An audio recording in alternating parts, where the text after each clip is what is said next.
Okay, so we're back with the Cannondale. And you might remember in the last video when I removed the front derailleur and the cable, there was a cable guide under the bottom bracket.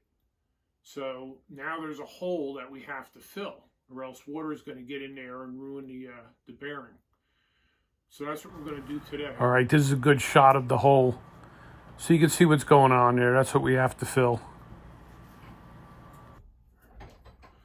Okay, so we're going to fill it with some epoxy. I have this aluminum industrial epoxy. I really need barely just anything. I don't want to put too much.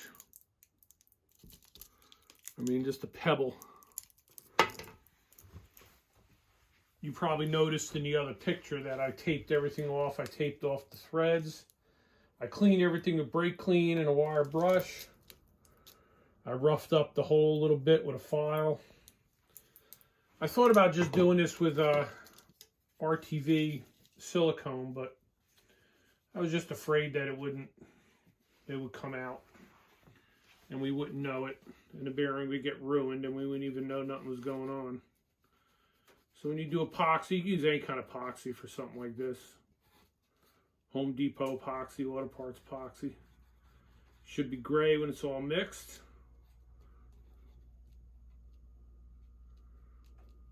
All I need is a little pebble of this stuff.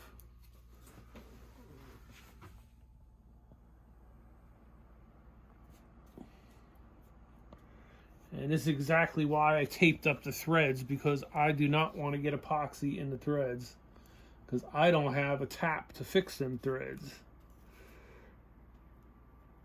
And that's all I got to do. That'll dry, I'll peel the tape off, and we'll be good. We'll be able to start assembling things. So after this, I wanted to talk to you about steering handlebar stems a little bit, because Tracy's actually going to want to modify her bike for the first time ever. So we're going to look at her bike, and we're going to look at some different type of stems and different things you got to think about. So I'm going to get her bike and bring it in here, and we'll come back and talk about that. Okay, this is Tracy's 2020 Woman's Aluminum Comp. And the only thing, she really likes the bike a lot, right? Is that true? Yes. Okay, the only thing is she wants the handlebars to be closer to her and up a little higher. So what's nice about this bike is it's an 1.1" threadless headset, okay, which we're going to talk about in a minute more. And when you determine the length of a steering stem, you go from the center of steering, center of the handlebars to the center of the stem. So this is about an 85 millimeter stem.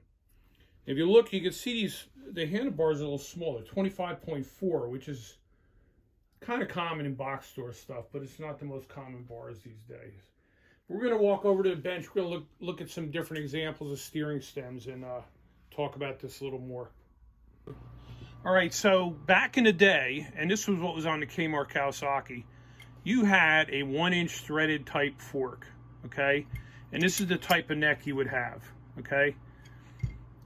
I made this up. I welded a piece of 1/8" pipe, 1.1" tubing to one, so that we were able to use a clamp-on type neck, but I replaced it with an aluminum one, which is a lot lighter. But still, this is the old style. Okay, so what's on her bike now is what's the most common. So this is like 1.1". This fits an 1.1" diameter, which is the fork stem. Now, you know what's interesting here? Now these are both 90 millimeter, but I think you could even see they're different. If I put a scale on there, this one's 88 millimeter, and this one's about 92 millimeters. So even though they're considered the same thing, different brands are going to be slightly different.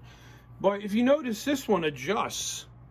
So what I'm going to do is I'm going to get her a 90 millimeter stem that adjusts so she can lift it up a little bit and it'll be closer.